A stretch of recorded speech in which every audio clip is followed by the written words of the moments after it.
En esta nueva entrega analizaremos el texto expositivo, estructuras y características. La exposición es una modalidad del discurso que consiste en hablar reflexivamente acerca de un tema, una idea o un concepto con dos finalidades, o bien una finalidad didáctica o una intención analítica. Yo soy Catalina Montero y este es mi canal de lengua y literatura. Empezamos.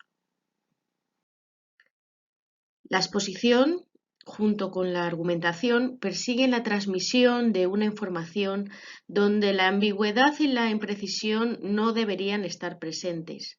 Hay algunos críticos que opinan que no se puede hablar de una separación tajante y rígida entre los textos expositivos y argumentativos.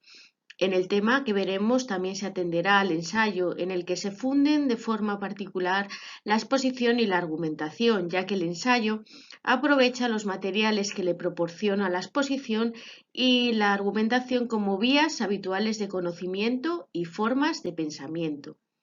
La ordenación del material informativo depende de qué sabemos, pero también de lo que creemos que saben nuestros receptores. ¿Pero en qué consiste una exposición? Por la exposición tiene como objetivo presentar una cuestión con el deseo de hacerla conocer y comprender a otras personas. Requiere un conocimiento global de la cuestión y exige un desarrollo progresivo y articulado de las ideas que contribuyen a su manifestación. La exposición se puede considerar opuesta a la síntesis y es la forma que se exige en la gran mayoría de los exámenes, por eso tenemos que prestar gran atención.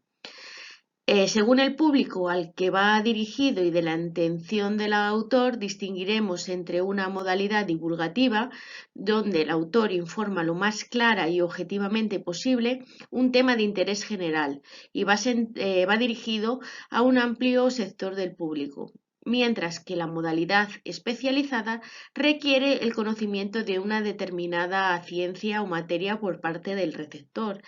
La lengua escrita es el vehículo de transmisión y ofrece a las ciencias unos modelos de expresión muy adecuados por su desvinculación a las situaciones concretas, lo que confiere un mayor grado de objetividad y va dirigido a un público especializado.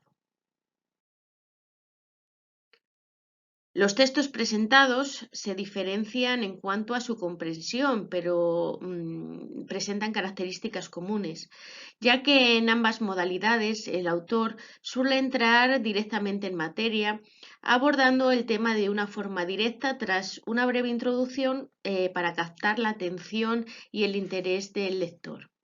La ordenación lógica de los contenidos está perfectamente cuidada y se parte de una idea central y a continuación se demuestra mediante ejemplos y pruebas.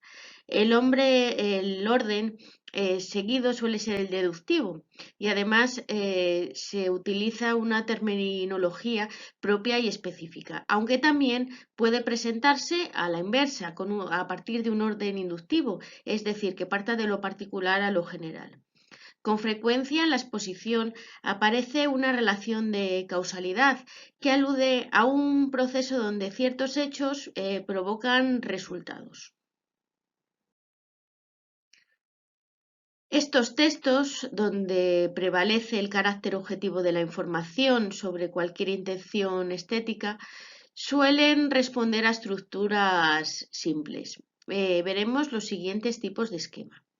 Un esquema sintetizante, donde el contenido se dispone de un modo donde la idea final concluya o se deduzca de las ideas anteriores, o un esquema encuadrado donde la idea final concluye o reafirma lo expuesto en la idea general. También puede aparecer como un esquema paralelo donde las ideas expuestas no están subordinadas unas a otras por su contenido y tienen además la misma importancia.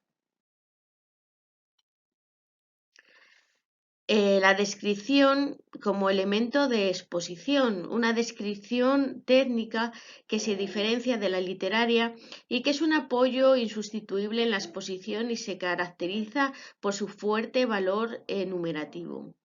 Es especialmente adecuada para textos correspondientes a ciencias naturales o medicina por una parte o a las ciencias físicas y experimentales por otra, pero también puede emplearse para una explicación que conlleve el paso del tiempo. Entonces, en este caso, de la descripción estará marcada por aspectos básicamente narrativos y ocurre cuando se describen acontecimientos históricos o procesos en los cuales interviene el factor tiempo. Las características de esta descripción técnica son enumerativa porque tiene que existir un criterio selectivo en función del interés que se pretenda. No suele afirmarse que no existe un orden prefijado con antelación, sino que todo está supeditado a los fines que se pretende conseguir con ella.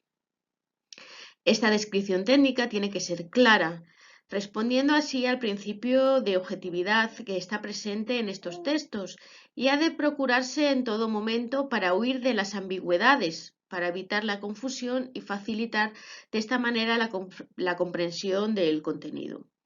También deben evitarse los juicios de valor, por tanto los adjetivos serán generalmente especificativos. La función es explicativa, lo que redundará en una organización de datos con los cuales se pretende comunicar. En ningún momento se persigue la intención estética. No obstante, es posible encontrar diversos recursos como la comparación para facilitar esta comprensión. Y por último, encontramos la utilización del presente de indicativo para insistir en el valor intemporal de lo que se comunica. No debe olvidarse, por ejemplo, el empleo del pretérito imperfecto en textos donde se hace referencia a un proceso o a un desarrollo, es decir, donde sea preciso mencionar el factor tiempo. Las técnicas más frecuentes empleadas en la disposición las encontramos sintetizadas aquí. Una disposición que es fundamental, ya que la ordenación clara y coherente del contenido constituye un objetivo que se tiene que perseguir en todo momento. De ahí que sea imposible trazar unos esquemas rígidos de estructuración.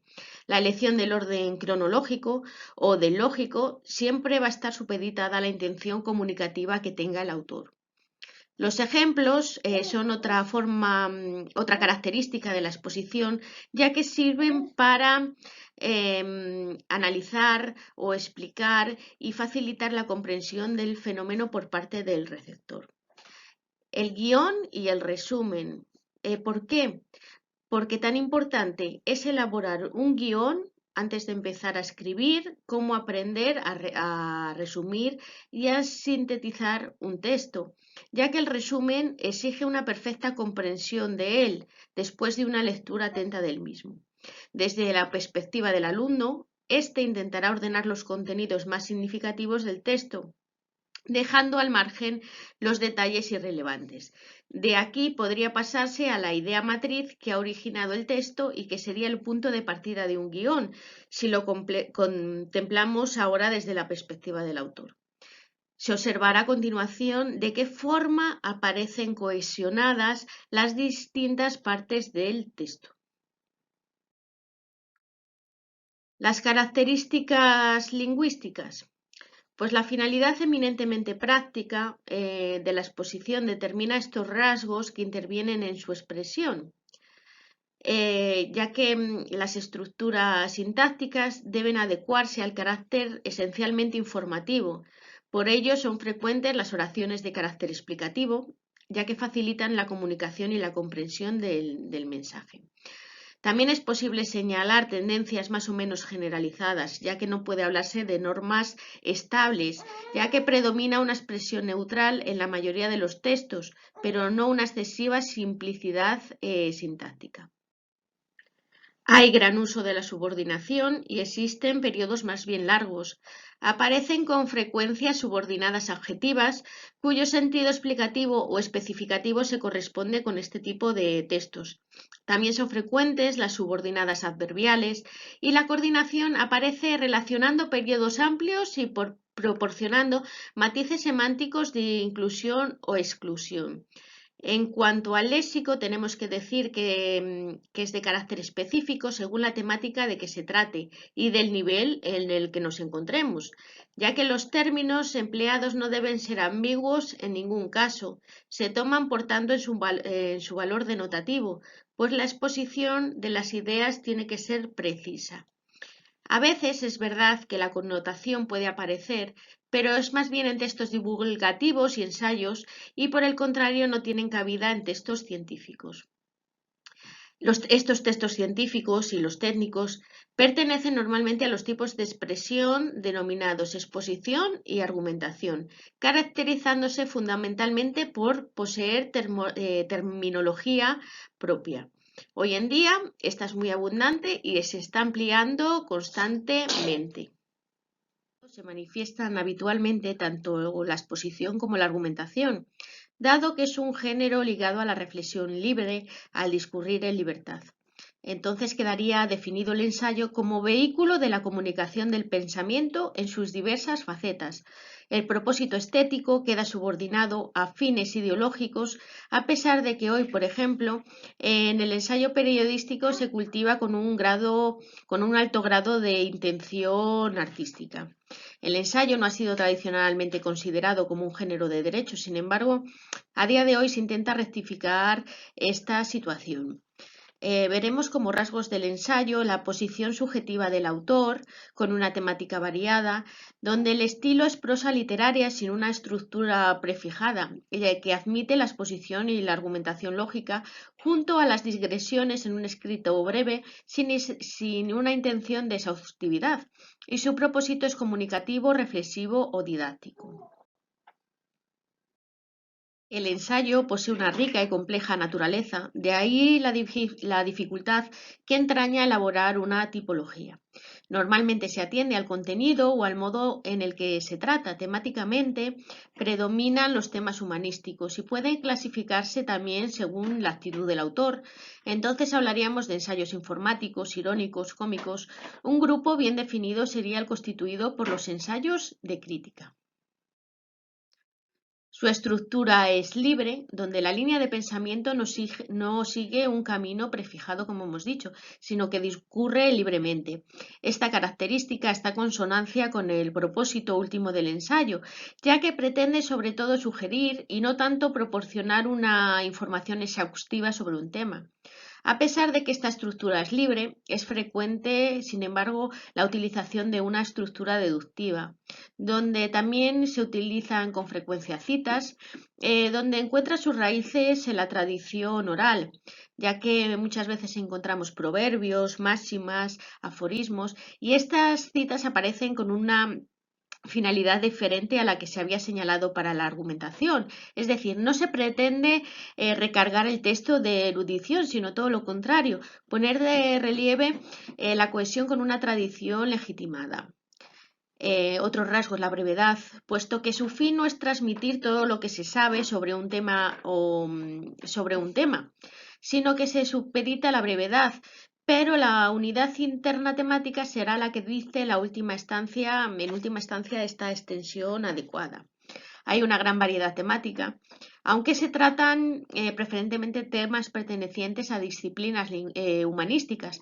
No obstante, existen ensayos que se aproximan más bien al tratado científico. Tiene un carácter subjetivo, ya que el enfoque personal condiciona el tono con el que se interpreta el mundo, la vida, la naturaleza, los seres humanos. En resumen, el ensayo proyecta también un poco la personalidad del ensayista, lo que ocasiona la entrada de datos autobiográficos con bastante frecuencia. Y hasta aquí el resumen sobre el texto expositivo con sus estructuras y características. No te olvides darme un like, suscribirte a mi canal si no lo has hecho y recuerda que los lunes y jueves subiremos un nuevo tema. Muchas gracias y hasta pronto.